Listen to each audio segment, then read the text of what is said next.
Oliver stood frozen, his mind racing with conflicting thoughts. The words Ilyana spoke echoed in his ears, but they didn't make sense. A sacrifice?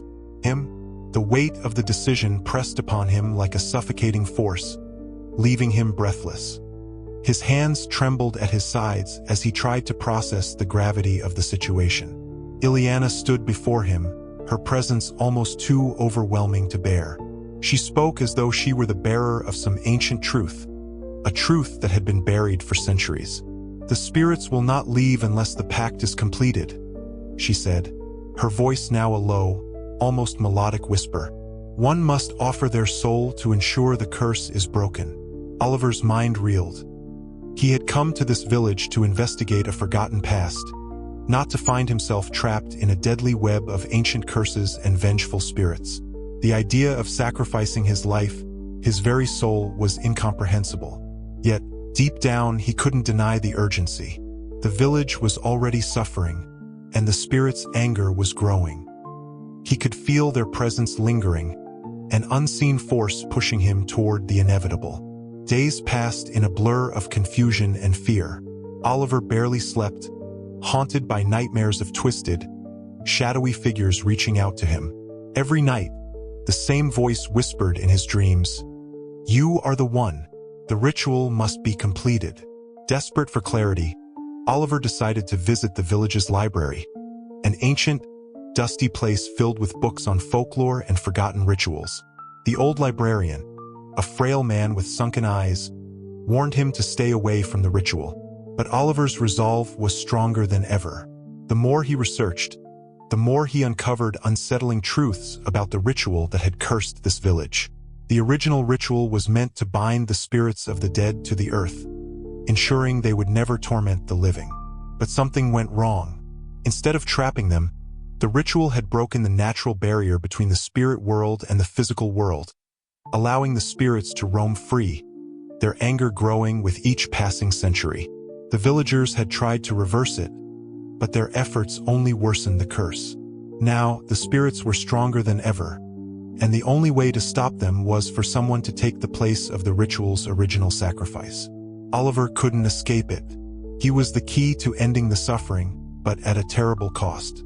The spirits would never let him leave until the ritual was performed. One evening, as the sun dipped below the horizon, Ilyana took Oliver to the heart of the cursed forest, the place where the ritual had originally taken place. The trees were twisted and gnarled, their branches reaching out like skeletal hands. The air was thick with an unnatural stillness, as if the very land held its breath. At the center of the clearing stood an ancient stone altar, covered in strange symbols, the same symbols that had appeared in the church. Ilyana gestured for Oliver to approach, her eyes filled with both sorrow and determination. "This is where it all began," she said. "This is where the ritual will end." Oliver stared at the altar, his heart pounding in his chest. The ground beneath him felt unstable, as if the earth itself was waiting for him to make a choice. He could feel the presence of the spirits all around him, their invisible eyes watching, waiting. "I've spent my life running from my past," Ilyana continued. "But now it's time to face the truth. The spirits will never leave unless someone gives themselves willingly. And that someone must be you." The weight of the decision crushed Oliver's chest. He wanted to refuse, to run away and never look back.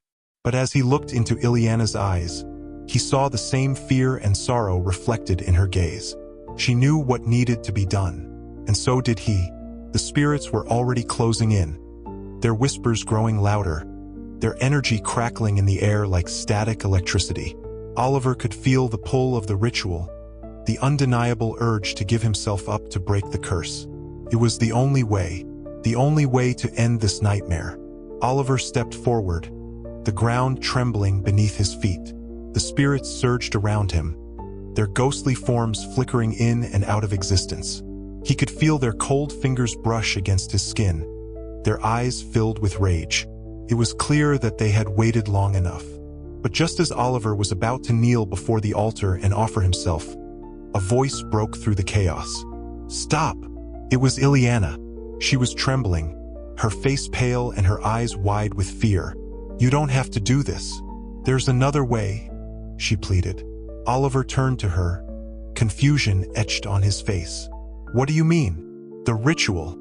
I know another way, she said, her voice barely above a whisper.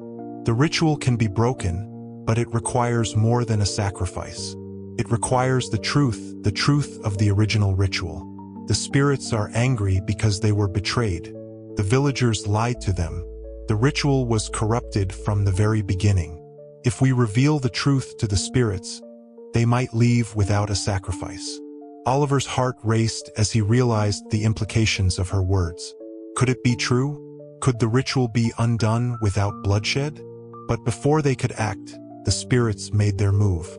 The ground shook violently, and the wind howled like a beast, the forest coming alive with a terrifying energy. Oliver and Ilyana had no choice but to face the spirits head-on, or they would both be consumed by the curse.